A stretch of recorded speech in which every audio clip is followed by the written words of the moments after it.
을 함께 살피는 중입니다.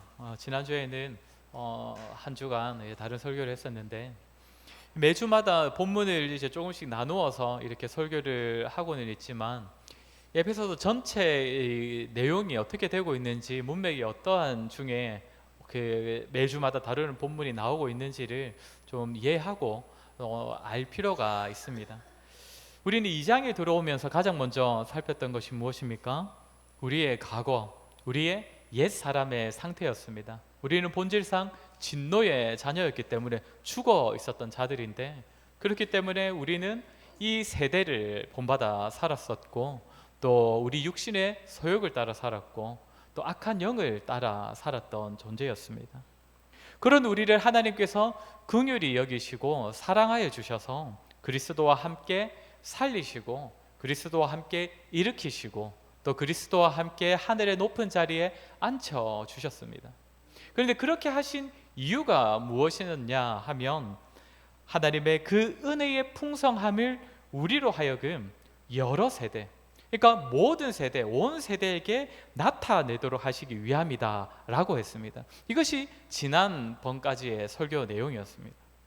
이런 흐름 가운데 이어지는 오늘 본문의 내용은 무엇이냐면 우리의 구원에 관한 내용입니다. 그러니까 이 흐름대로 온다면 어떤 의미겠습니까? 앞서 하나님께서 우리를 그리스도와 함께 살리시고 하늘의 높은 자리에 앉히셔서 우리로 하여금 하나님의 그 은혜의 풍성함을 나타내게 하시려 했다 했는데, 그 하나님의 은혜의 풍성함이 가장 잘 드러나는 것이 바로 우리의 구원이라는 것입니다. 그렇기 때문에 오늘 본문에서는 이제 우리의 구원에 대한 내용이 나오는 것입니다. 그래서 오늘 본문에서는 우리의 구원에 대하여 성경이 뭐라고 가르치는가에 따라 설교를 하려고 합니다. 워낙 유명한 본문이라서 이미 익숙하신 내용이겠지만, 우리가 구원에 대하여 제대로 알고 있어야 그 은혜를 나타내는 삶을 제대로 살아갈 수 있기 때문에 우리의 구원에 대하여 다시금 확인하는 시간이 되었으면 좋겠습니다. 오늘 설교할 내용은 크게 세 가지입니다. 먼저는 8절에서 말하는 대로 우리의 구원은 하나님의 선물입니다. 그리고 두 번째로는 9절에서 말하는 것처럼 구원에 있어서는 우리가 자랑할 것이 없습니다. 그리고 세 번째로 10절에 나오는 내용인데, 하나님께서는 선한 일을 위하여 우리를 구원하셨습니다. 우리 오늘 본문 8절을 우리 먼저 같이 읽도록 하겠습니다. 본문 내용 8절입니다. 시작. 너희는 그 은혜에 의하여 믿음으로 말미암아 하나님의 선물이라. 아멘. 바울이 구원에 대하여 말하면서 가장 먼저 하는 말은 8절 후반부부터 먼저 보면 이것은 너희에게서 난 것이 아니요 라고 합니다. 그러니까 하나님께서 우리에게 베풀어 주신 구원은 우리에게서 난 것이 아니다. 그러니까 우리에게서 시작될 수 있는 것이 아니라는 것이죠. 그러면서 하는 말은 구원은 하나님께서 우리에게 주신 선물이다 라고 합니다. 선물은 뭡니까? 나에게 없는 것을 다른 사람이 베풀어 주는 것이 선물입니다. 때로는 달라고 해서 얻어내기도 하는 게 선물이지만, 진정한 의미에서 선물은 상대방이 일방적으로 나에게 없는 것을 베풀어 주는 것이 선물이라는 것입니다. 그런데 이 8절 앞의 내용을 보면 너희는 그 은혜에 의하여 믿음으로 말미암아 구원을 받았으니 라고 합니다. 다시 말해, 바울은 우리의 구원에 있어서 은혜도 말하지만, 그러니까 선물과 같은 뜻으로 볼 수 있는 은혜도 말하지만 믿음도 말한다는 것이죠. 그렇게 이 구절을 우리가 얼핏 보면 우리의 구원에 있어서 하나님께서 은혜를 베푸시는 부분도 있지만, 또 우리가 가진 믿음도 어느 정도의 역할을 하는 것이 아닌가 하는 생각이 들기도 합니다. 실제로 이런 생각들이 구원에 대한 많은 오해를 낳았었습니다. 하나님께서 우리를 사랑하셔서 우리를 구원하시고자 은혜를 베푸시기는 하지만, 또한 믿는 자를 구원하신다라고 하기 때문에 거기서 말하는 믿음은 사실 내가 믿는 것 아닌가. 그래서 구원에는 하나님의 역할이 있고 또 우리의 인간의 역할이 있어서 그것이 합쳐질 때 구원이 이루어지는 것 아닌가, 라고 생각하는 사람들이 교회의 역사 가운데 상당히 많이 있었습니다. 물론 결국에는 그런 생각을 가진 것은 다 이단으로 이렇게 판별이 되었는데, 혹시 이 중에서도 믿음에 대하여 그런 식으로 오해하고 계신 분이 있으실지 모르겠습니다.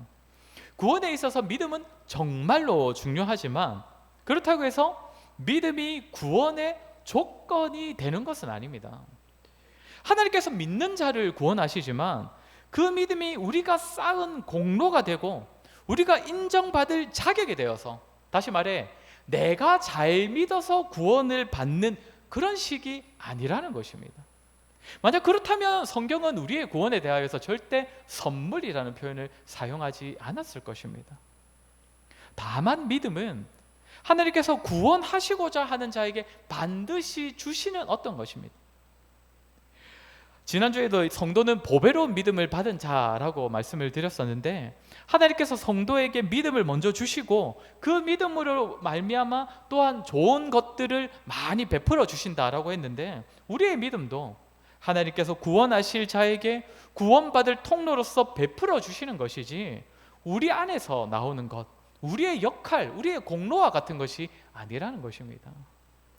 이처럼 바울은 우리의 구원에 대하여서 가장 먼저 우리에게서 난 것이 아니라 믿음으로 말미암아 받게 된 것, 그 믿음조차도 하나님께서 우리에게 주셔서 구원을 받게 하셨기 때문에 구원은 하나님의 선물이라는 표현을 바울이 먼저 사용한다는 것입니다. 그러면 우리가 선물이라는 표현에서 또 알 수 있는 것, 또 생각해 볼 수 있는 것이 무엇입니까?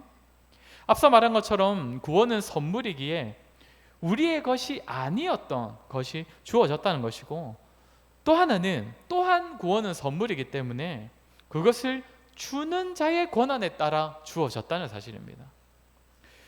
요즘 사람들은 선물은 이 받고 싶은 사람, 그러니까 받고 싶은 사람, 그러니까 받는 사람이 받고 싶은 것을 챙겨주는 것이 선물이라고 하면서 미리 뭘 받고 싶냐 이렇게 물어보고 그렇게 선물을 챙겨주기도 하지 않습니까? 저희 아들들은 11월이 생일이고 한 명은 또 12월이 생일인데 벌써부터 지금 무엇을 올해는 받아야 할지를 저하고 상의하고 있습니다. 어디까지 줄 수 있냐라고 상의를 하기도 합니다. 물론 그렇게 달라고 해서 받아내는 선물도 상당히 우리에게 기쁨이 되기도 합니다. 또 생일이라서 받을만 하기 때문에 받는 선물도 어느 정도는 우리에게 기쁨이 되기도 합니다. 그러나 사실상 참으로 우리를 기쁘게 하는 선물은 받을 만한 짓을 하지 않았는데 주는 선물, 정말 내 입장에서는 기대하지도 못하고 예상치 못했던, 받을 자격 없던 자에게 주어진 그 선물에 대하여서 그 선물이 참으로 받는 사람으로 하여금 참으로 기쁘게 한다는 것입니다. 바울은 우리의 구원이 하나님의 선물이라고 합니다. 무슨 의미겠습니까? 정말로 받을 자격 없는 우리에게, 우리의 입장에서는 전혀 받을 기대조차 할 수 없는 자에게 주어짐으로써 우리로 하여금 놀라게 할 뿐만 아니라 그로 말미암는 기쁨과 감사로 충만하게 만드는 선물로 주어진 것이 우리의 구원이다, 이것을 말하고 있다는 것입니다. 그렇게 참으로 나에게서 결코 나올 수 없는 것이 구원이고 내게서 결코 시작될 수 없는 것이 믿음이라는 사실을 알고, 그래서 나에게 주어진 이 구원에 대하여서 나는 결코 받을 자격 없고 기대할 수조차 없는데 나에게 주셨다라고 고백하던 자라면 구원이 우리에게 있어서는 선물인 줄로 알고, 그래서 이 선물을 기뻐할 수밖에 없다는 것입니다. 그렇게 만약 저와 여러분에게 점점 더 이 구원의 기쁨이 메말라가고 있다면 우리는 한번 돌아보아야 합니다. 과연 우리가 이 구원을 선물로 여기고 있는지, 혹시나 우리의 구원을 마치 내가 받을 줄 이미 다 알고 있었던 그런 선물처럼, 내가 받을 만해서 받는, 마치 생일이기 때문에 받아도 된다라고 여기는 그 정도의 선물로, 그래서 어느 정도 기쁘긴 하지만 아주 큰 기쁨까지는 아닌 그런 정도의 선물로 우리의 구원을 여기고 있지 않는지를 돌아보아야 한다는 것입니다. 이사야 35장 10절 말씀을 우리 같이 읽도록 하겠습니다. 이사야 35장 10절 말씀입니다. 시작. 여호와의 속량함을 받은 자들이 돌아오되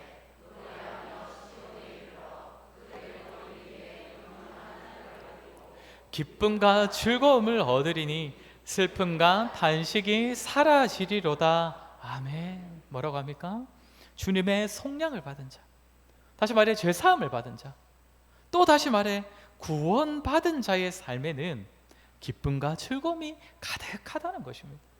우리의 구원은 우리에게 기쁨과 즐거움이 될 수밖에 없는 그런 제목이라는 것이죠. 그렇게 저와 여러분 역시 우리 역시 받은 구원을 기뻐하며 살아가는 자들이 되었으면 좋겠습니다.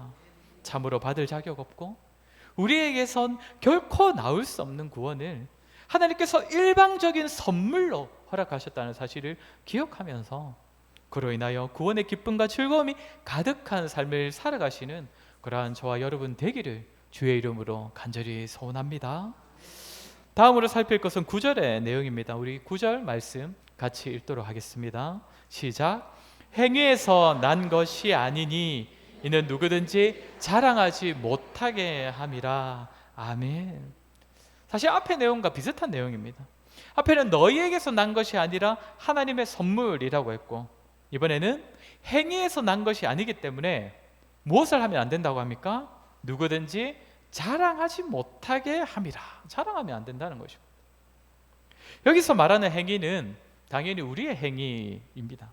우리에게 주어진 구원은 우리의 행위 때문도 아니고 우리의 행위와 관련된 것이 아니다라는 것입니다.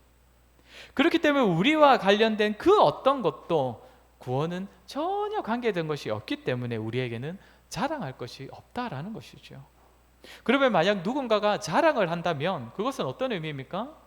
그 사람은 구원이 마치 자신의 행위인 것처럼 여기고 또 자기의 공로인 것처럼 여기는 그런 것이 되는 것이죠. 참, 그런데 사람은 어떤 존재입니까? 사람은 본성적으로 공로주의자입니다.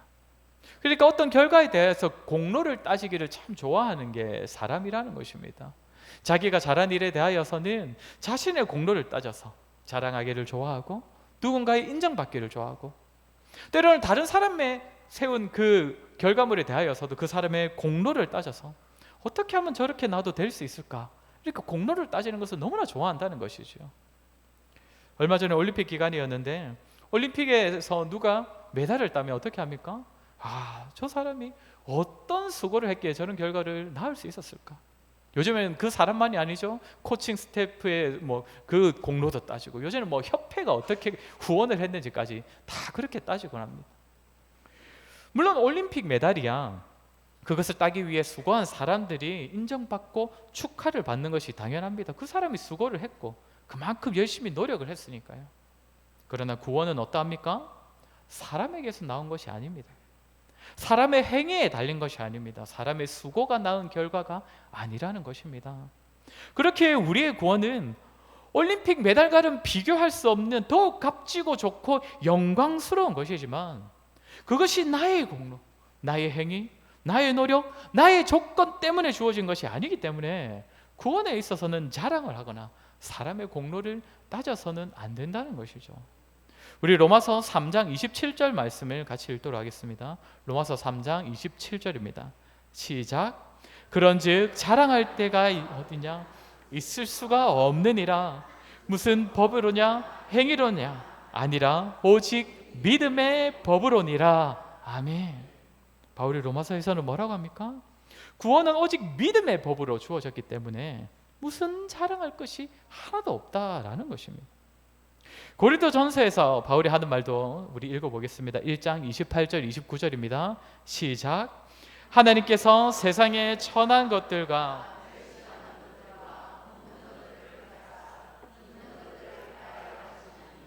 이는 아무 육체도 하나님 앞에서 자랑하지 못하게 하려 하심이라. 아멘.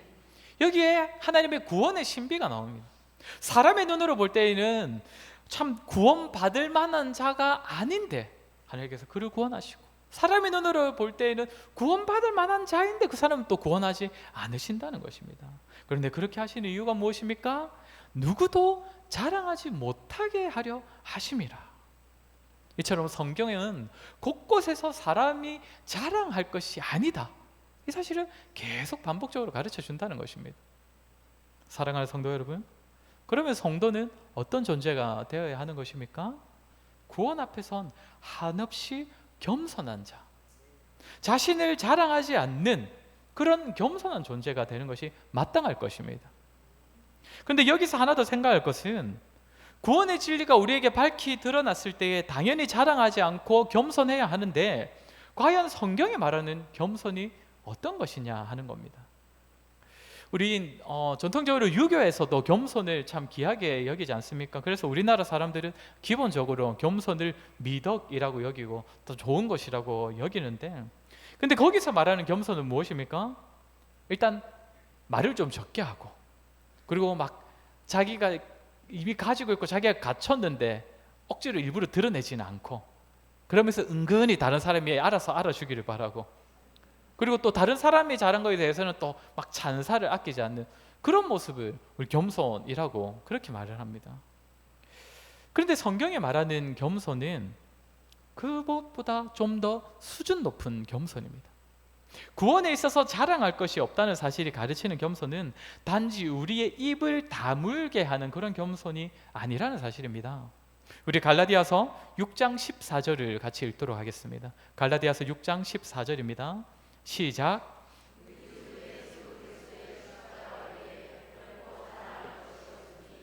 그리스도로 말미암아 세상이 나를 대하여 십자가에 못 박히고 내가 또한 세상을 대하여 그러하니라. 아멘.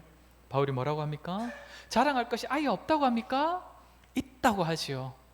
그리스도의 십자가 외에 자랑할 것이 없다라고 하니, 자랑할 것이 있다라는 것인데 무엇입니까? 오직 그리스도의 십자가라는 것입니다. 이것이 참으로 구원의 진리를 발견한 성도의 겸손입니다.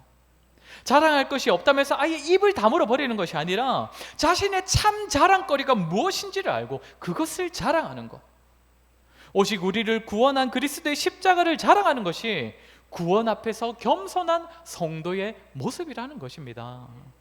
사랑하는 성도 여러분, 우리의 자랑거리는 무엇입니까? 우리가 생각할 때에 내가 가지고 있는, 다른 사람에게는 잘 없는, 그래서 다른 사람에게는 좀 드러낼 만한 자랑거리 무엇이 있습니까? 여기 계신 분들 보면 제가 참 부러워할 만한 것들을 가지고 계신 분들이 참 많이 계십니다. 뭐 집이나 차 이런 거 말고요, 뭔가 참 인격적으로 좀 훌륭하신 분들, 그리고 참 제가 해보지 못한 그런 사회적인 경험을 가지고 계신 분들, 그래서 참 사회적으로 참 지혜를 가지고 계신 분들 보면 참 부럽기도 합니다. 나도 저런 거 참 가지고 싶다라는 생각이 들 때도 있습니다.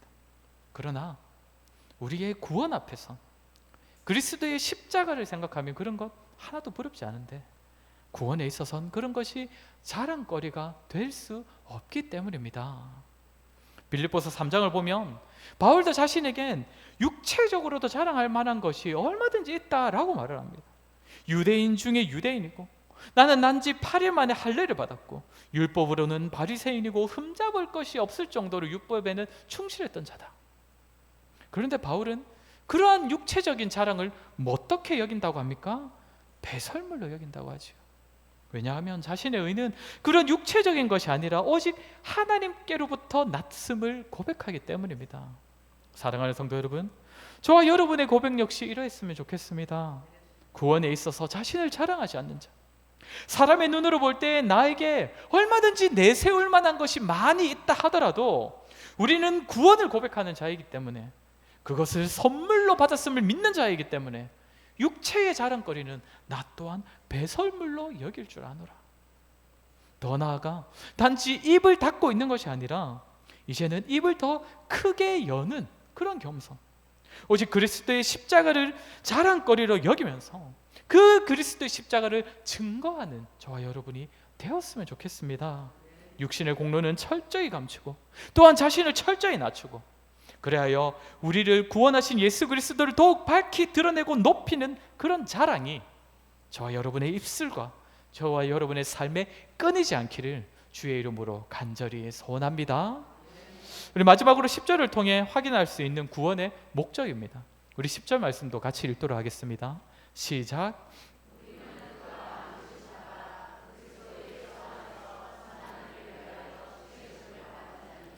이 일은 하나님이 전에 예비하사 우리로 그 가운데서 행하게 하려 하심이니라. 아멘.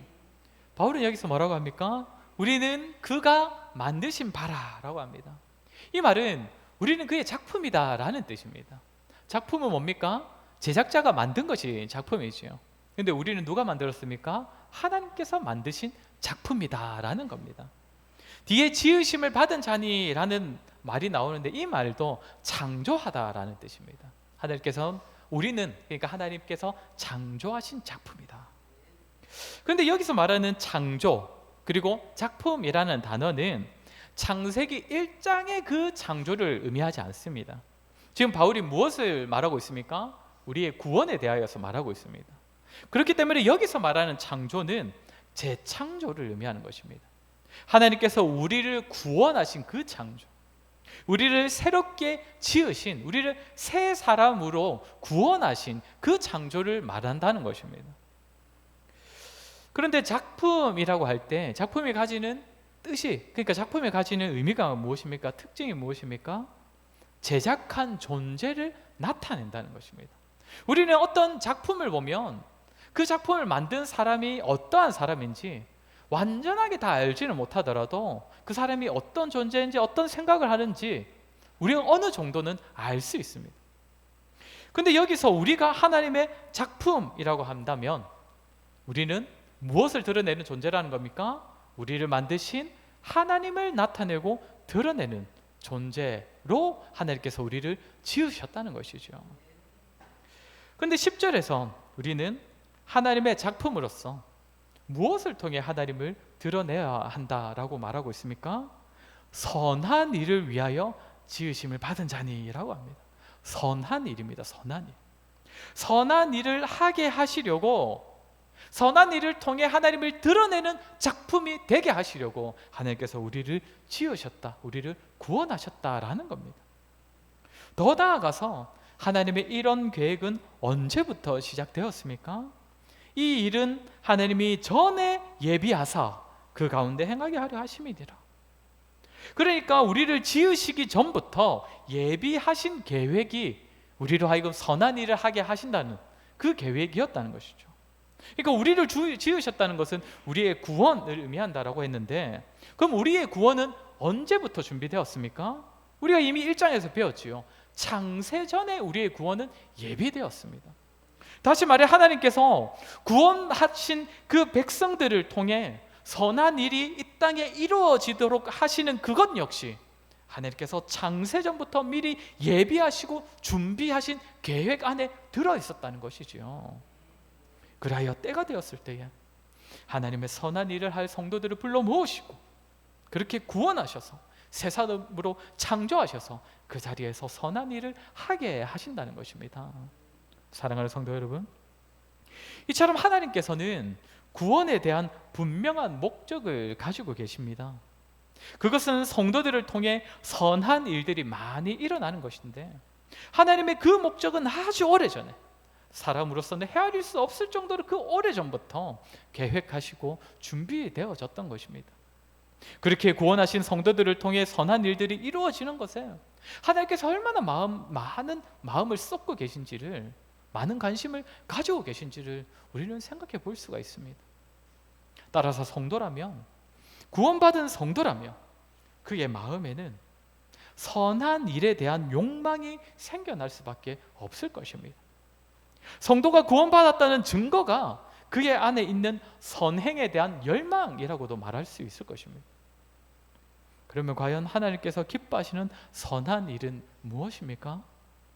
이것을 사실 자세히 살피려면 굉장히 길어지기 때문에 우리가 선한 일이라고 할 때에 기억해야 할 큰 그림 한 가지만 말씀을 드리자면, 우리가 행하는 선한 일은 철저히 다른 사람 중심이 되어야 한다는 것입니다.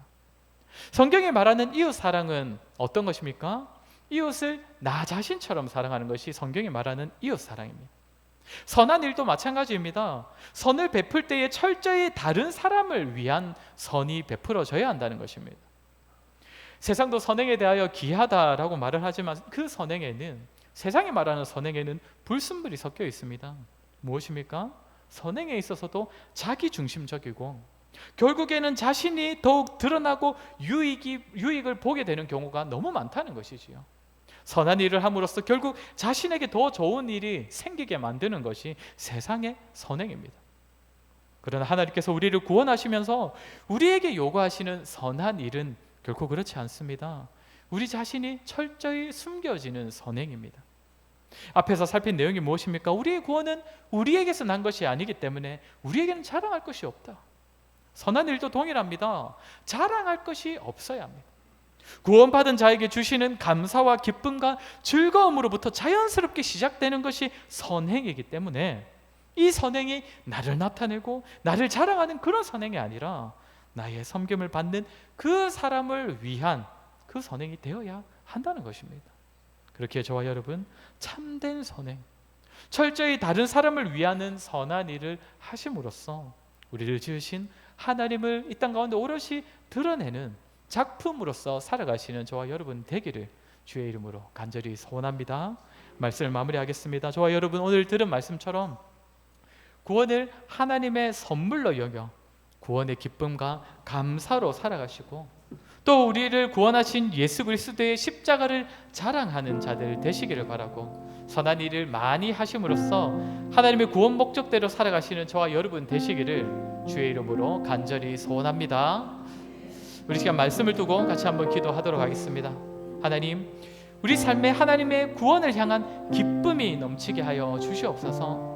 참으로 기대할 수 없는 자에게 선물로 허락하신 구원임을 기억하면 기쁨과 감사와 즐거움으로 살아가게 하시고 나아가 우리를 구원하신 그리스도의 십자가를 자랑하는 삶을 살아가게 하여 주시옵소서.